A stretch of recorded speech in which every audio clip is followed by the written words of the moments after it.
Do you love a good, fresh, homegrown tomato? Do you want to have your best tomato harvest yet this year? Then stick around. Today, I'm going to share with you 30 Master Gardener tips to help you grow your best tomatoes ever. Come on, let's go.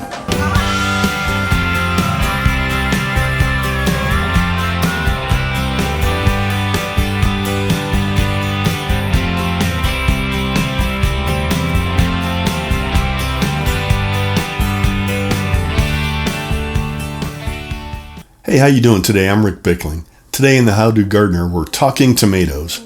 I'm going to share with you 30 Master Gardener tips that'll help you have your best tomato crop yet. Hey, before we get started, if you find this video helpful, make sure you subscribe to my channel and click on the notification bell. That way you won't miss any of the new videos that I put out. Alright, well, let's get down to business. First, you want to decide on the intended use for the tomatoes. Are you going to can them? Are you going to dehydrate them? Or are you just going to eat them fresh all season long? Different varieties of tomatoes are better suited for specific purposes. All tomatoes are classified as being either determinate or indeterminate. Determinate tomatoes stop growing once the plant sets fruit, and the entire crop is produced at one time. So determinate tomatoes are a good choice if you're going to can. You want to have all your tomatoes ready at the same time and just can them. Indeterminate tomatoes continue to grow throughout the growing season and will continue to set fruit as long as temperatures permit. Fusarium and verticillium wilt are common diseases that can wipe out your tomato crop. When you're picking a tomato variety, look for the letters VF after the name. That indicates they're resistant to those wilts. Plants with a VFN after their name are resistant to those two wilts and nematodes. And VFNT is resistant to nematodes, the wilts, and tobacco mosaic. Make sure you choose regionally appropriate varieties. Tomatoes come in all kinds of shapes, sizes, and colors, but not all tomato varieties grow everywhere. Some are better suited for different climates and different states. Hey, now make sure you stick around at the end of the video because I've compiled a list of the best varieties for each state, and I'll show you what those are. Now, it may sound simple, but grow what you like. Make a list of the variety of tomatoes that your family likes that are recommended for your state and for the purpose that you want to grow them for, and grow mostly those. It's always fun to experiment and try some new ones, but make sure you grow enough of what you like. On average, a single tomato plant will produce 5 to 9 pounds of tomatoes. 1 pound of tomatoes is the equivalent of 3 tomatoes, each about the size of a baseball.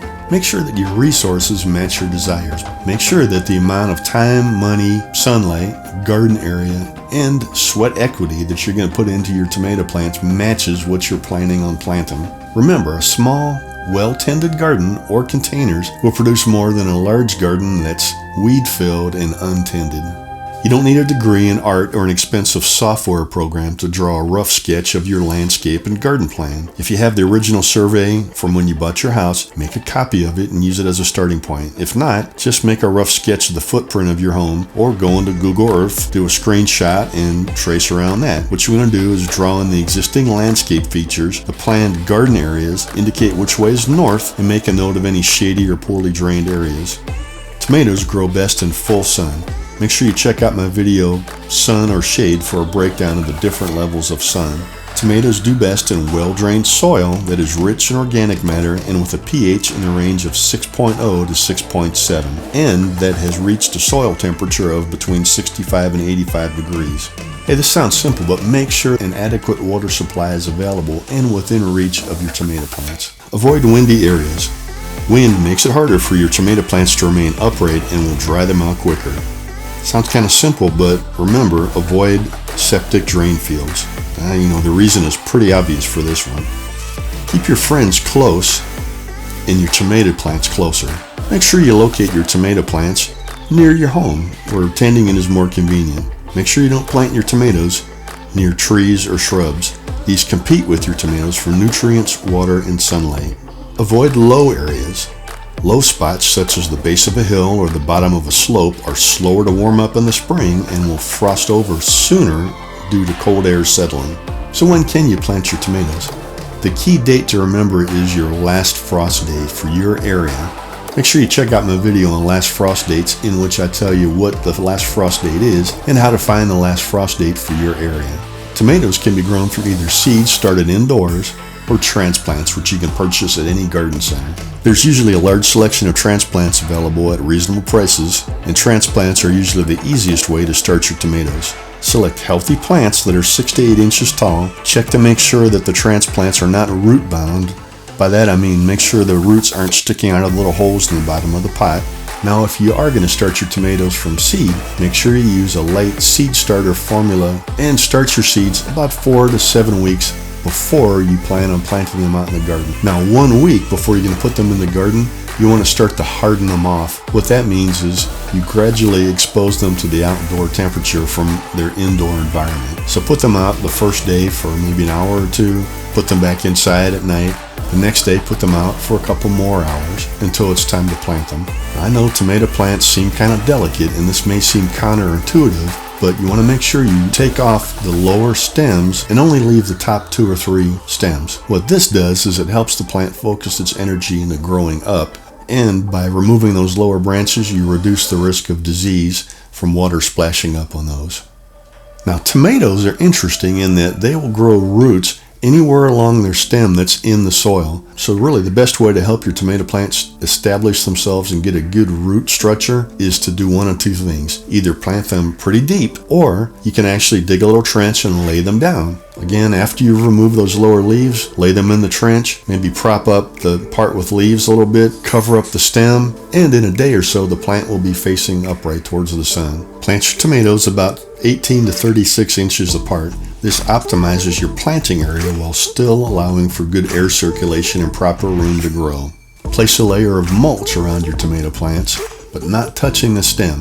This helps retain moisture and reduces the water splashing up when they're watered, which will help prevent disease. Now, as your indeterminate tomato plants stop producing fruit, make sure you keep them alive. Take off any dead leaves, keep them watered, and when the temperatures are right, they'll start producing fruit again. Make sure you remove any dead leaves from your tomato plants and add them to your compost pile if they're not diseased. Crop rotation is something that's been practiced by farmers on a large scale for hundreds of years now, but it's also something you can use in the home garden to help with your tomato harvest. The idea behind it is certain groups of plants are susceptible to certain types of diseases and insects and take certain nutrients out of the soil. By putting in a different group of plants on a yearly basis, you help the soil and the plants remain healthier.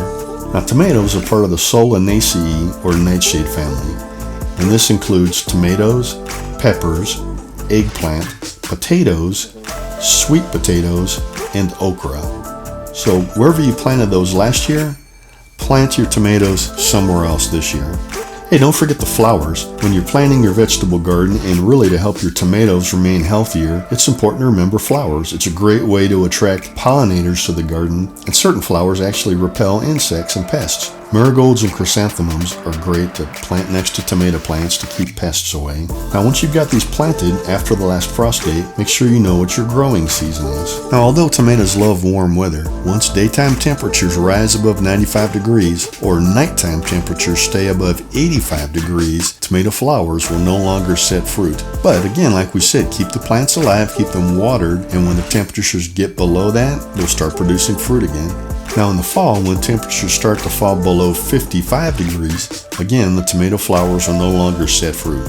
Once the first frost hits, your tomato plants will die. You want to make sure you harvest any tomatoes that are on your plant before that last frost hits, even if they're green. Keep them in the house in a sunny spot, uncovered. They'll continue to ripen and turn red for you. If left to their own devices, a tomato plant's going to fall over and just grow along the ground, which makes it very susceptible to disease and pests.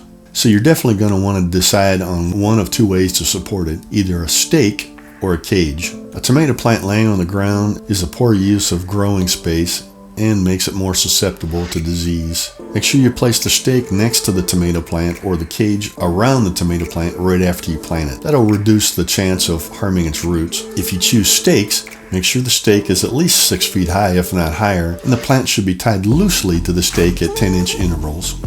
Staked tomatoes should be pruned to have only one main stem, which can be easily tied at the stake. You want to make sure you remove all shoots or suckers which are found at the junction of each leaf and the main stem.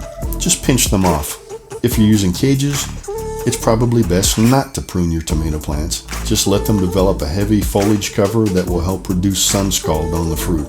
Cage plants are less likely to spread disease because they're handled less. Some plants are beneficial to have near your tomato plants, and some other types of plants are not good to have by your tomato plants. Let's break it down. Plants that are friends to tomato plants: asparagus, basil, beans, borage, carrots, celery, dill, lettuce, melons, onions, parsley, peppers, radishes, spinach, thyme. Plants that you do not want to have next to your tomato plant are broccoli, Brussels sprouts, cabbage, cauliflower, corn, kale, or potatoes.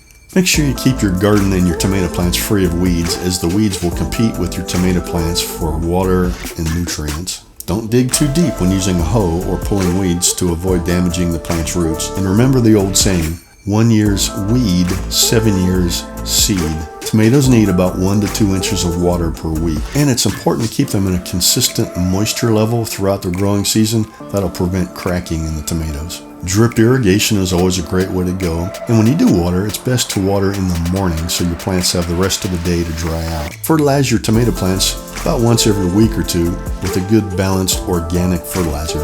I highly recommend Job's Organics tomato food.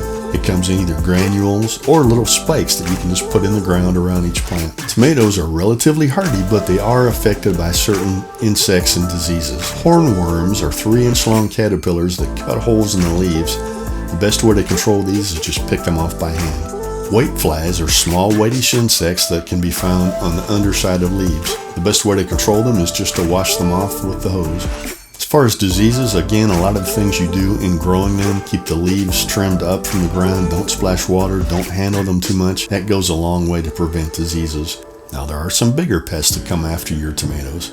Deer, rabbit, squirrel. A good way to keep them away is just to use some bird netting, wrap it around the cages, and then you can reach in there when you need to, but it keeps the pests out. Harvest tomatoes when they're fully ripe. If you harvest them while they're still green, they can be allowed to ripen over time in the house. Now, keep unripe tomatoes in a well-ventilated area at room temperature until they're ripe. Now, like I said, I've made a list of the recommended varieties of tomatoes for each state.